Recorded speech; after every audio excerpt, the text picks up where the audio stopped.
Moana को ये देखकर आश्चर्य हुआ कि मीठे और स्वादिष्ट नारियल सूखे और काले हो गए थे और मछली घर में मछलियां कम होती जा रही थीं। अगर वह इसी तरह जारी रही तो भूख से मरने में कुछ समय ही लगा।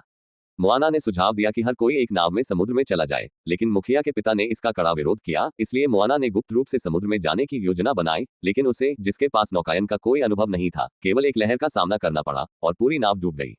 सौभाग्य से वह समुद्र में पलट गई और बिना किसी खतरे के किनारे पर वापस आ गई। यह दृश्य दादी को पता चला।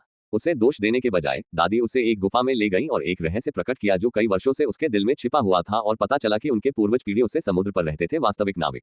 जब तक माओई नाम का एक व्यक्ति प्रकट नहीं हुआ, तब तक उसने तेफी का दिल चुरा लिया। पानी के नीचे के विशाल जानवर ने उसे निगल लिया। सारे जहाज निगल गए। जनजाति की सुरक्षा के लिए लगातार प्रमुखों ने आदेश दिया है कि सभी को समुद्र में जाने से प्रतिबंधित किया जाए। हालांकि पिछले कुछ वर्षों में कुछ जिज्ञासु लोगों ने बाहर जाने की कोशिश की है, लेकिन सब असफल रहे, जिनमें मोआना के पिता भी शामिल थे, जो रुकने के लिए तैयार नहीं थे।